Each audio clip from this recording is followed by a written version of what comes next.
Takut akan Tuhan permulaan hikmat. Jadi persoalannya, kenapa kita pernah tidak takut akan Tuhan? Karena kalau kita tidak takut akan Tuhan, maka kita nggak takut berbuat dosa. Cirinya itu aja. Aku sayang lo sama Tuhan, aku sayang sama Tuhan. Tapi berani berbuat dosa, itu mah sebenarnya tidak mengasihi Tuhan itu. Cuman mental hyper grace-nya aja yang menganggap dia mengasihi Tuhan. Tapi sebenarnya kalau aku mengasihi Tuhan, aku pasti takut sama Tuhan. Karena aku takut sama Tuhan, maksud saya pasti kita mengasihi Tuhan, ya. Nah, itu dimasukkan dulu dalam hati kita. Jadi kalau kita tidak takut sama Tuhan, maka kita juga nggak takut berbuat dosa. Bahkan nggak takut untuk ngulang-ngulangin dosa.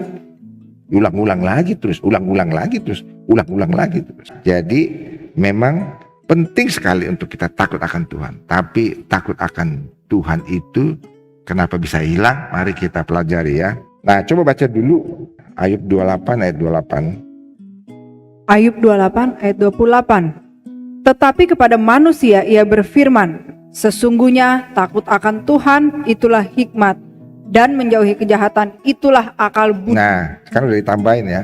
Kan dalam Ayub ini yang bahwa sebenarnya takut akan Tuhan itu adalah hikmat, dan kemudian ditambahin. Jadi yang orang yang berhikmat itu, yang punya akal budi itu, maka dia akan menjauhi kejahatan. Itu orang yang pinter dalam Tuhan tuh pasti memang dia punya cara hidup menjauhi kejahatan, bukan mendekati kejahatan. Orang firman Tuhan bilang kalau bisa flee atau escape dari kejahatan.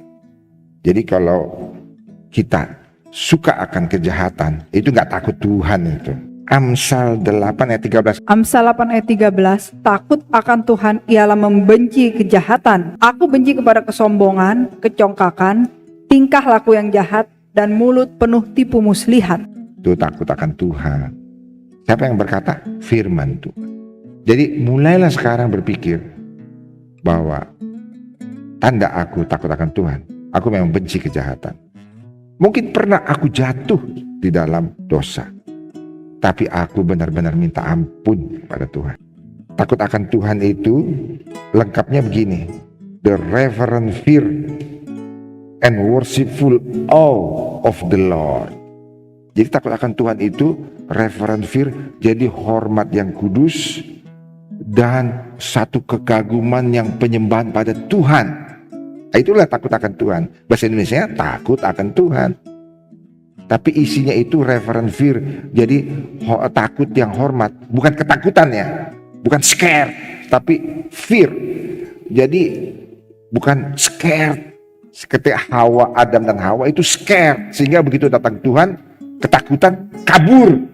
Lain, itu karena dosa itu. Tapi takut akan Tuhan karena memang Tuhan itu memang patut untuk disembah, patut untuk dihormati, karena Tuhan itu pencipta langit dan bumi. Tuhan itu yang mengasihi saya, Tuhan itu yang dapat membawa saya ke sorga, dan Tuhan itu yang dapat menghukum saya selama-lamanya masuk neraka. Saya takut akan Tuhan. Itulah reverent fear. Takut akan Tuhan, hormat pada Tuhan. Jadi lalu kemudian dibilang di situ juga worshipful awe of the Lord. Jadi menyembah Tuhan, benar-benar Tuhan itu adalah sesuatu yang patut untuk dipuji dan disembah, dan pantas dihormati. Nah, itulah takut akan Tuhan. Jadi takut akan Tuhan yang seperti itulah yang membuat saya jadi benci sama kejahatan. Kenapa takut akan Tuhan itu bisa hilang? Karena kalau takut akan Tuhan hilang, hikmat hilang, benci sama dosa hilang, benci sama tingkah laku yang jahat hilang, benci sama dosa hilang. Nah, kenapa takut akan Tuhan bisa hilang? Karena iman kita yang mula-mula itu sudah hilang. Jadi iman kita yang pertama ketemu Tuhan itu hilang. Waktu saudara ketemu Tuhan pertama kali, mungkin dulu 30 tahun yang lalu, 20 tahun yang lalu di happy hours. Ini untuk bapak-bapaknya ya, anak-anaknya waktu itu belum ada. Kalau anak-anak kan proses pengenalan Tuhannya lain, karena lebih banyak dia melihat orang tuanya. Nah, kalau saudara dulu mungkin adalah pada saat pertama kenal Tuhan, saudara ditantang untuk menerima Yesus sebagai Tuhan dan Juru Selamat. Lalu saudara dipanggil sebagai seorang hamba Tuhan, saudara tampillah dengan berani. Padahal waktu itu umur saudara mungkin baru 18, 17. Tapi berani. Apapun saudara terjang karena saudara punya iman.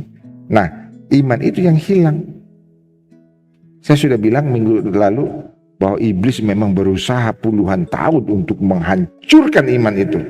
Iblis berusaha banget untuk supaya itu hilang. Karena kalau tanpa iman kita nggak bisa masuk dalam kerajaan sorga. Jadi itunya diambil. Adam dan Hawa apa yang diambil? Ya itu diambil. Nah, saudara-saudara, jadi kenapa takut akan Tuhan itu bisa hilang? Karena iman yang mula-mula itu hilang. Iman yang nekat itu hilang. Hilangnya mungkin gak dalam satu hari, tapi pelan, tahunan, hilang.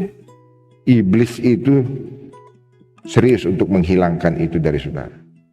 Dia mungkin akan amat-amati saudara. Sudah mulai hilang. Dia akan tembak lagi dengan segala tipu-tipuannya, saudara. Sehingga akhirnya yang tersisa adalah orang yang hyper grace. Orang yang merasa selamat padahal sebenarnya sudah tidak selamat. Itulah yang kita sebut itu imannya iman hoax. Nah, ketika saudara bertobat bulan lalu itu, banyak yang saudara sadar, wah puji Tuhan saya bertobat. Kalau enggak bagaimana? Saya pikir saya masuk surga, tapi ternyata banyak dosa-dosa saya. Dan saya tahu banyak dari saudara yang diingatkan oleh Roh Kudus. Itu bukan hasil pekerjaan guru loh. Guru hanya memfasilitasi, tapi pekerjaan Roh Kudus yang mengingatkan saudara hal-hal yang sebenarnya sudah tersembunyi. Dan iblis juga akan berusaha untuk tersembunyi, dan iblis akan berusaha untuk melupakan itu. Padahal itu adalah sesuatu yang harus dibereskan. Itulah kondisi seperti inilah yang membuat iman jadi hilang. Akhirnya maka kita disebut iman kita kandas. Nah, jadi sekarang marilah kita pelajari bagaimana supaya iman kita tidak kandas. Oke? Dan marilah kita pelajari supaya ini tidak terulang lagi pada kita. Karena mungkin waktu sudah sangat singkat. Jangan sampai ini terulang lagi. Tuhan sudah mau datang. Kenapa Tuhan izinkan ini berlaku? Karena Tuhan mau menyucikan kita. Karena Tuhan mau menyucikan kita. Karena tidak ada seorang pun yang bisa ikut pengangkatan kalau ada dosa di dalam dia. Mungkin ada tipuan, itu kan dosa kecil. Ya kan gak dibilang dosa kecil atau dosa besar. Pokoknya kalau kita tidak dalam keadaan kudus, tak bercacat celah, maka kita tidak diangkat. Jadi penting sekali sekarang bagaimana supaya iman kita tidak kandas. 1 Timotius 1 ayat 18 sampai 19. Kita mulai dari ayat ini. 1 Timotius 1 ayat 18 sampai 19. Tugas ini kuberikan kepadamu, Timotius anakku, sesuai dengan apa yang telah dinubuatkan tentang dirimu, supaya dikuatkan oleh nubuat itu engkau perjuangkan perjuangan yang baik dengan iman dan hati nurani yang murni. Beberapa orang telah menolak hati nuraninya yang murni itu, dan karena itu kandaslah iman mereka. Nah, saudara, jadi istilah kandas itu ada di firman Tuhan. Jadi kita mari mulai belajar firman Tuhan dengan melihat rupanya kandasnya itu bagaimana. Ya kan, supaya kita jangan kandas.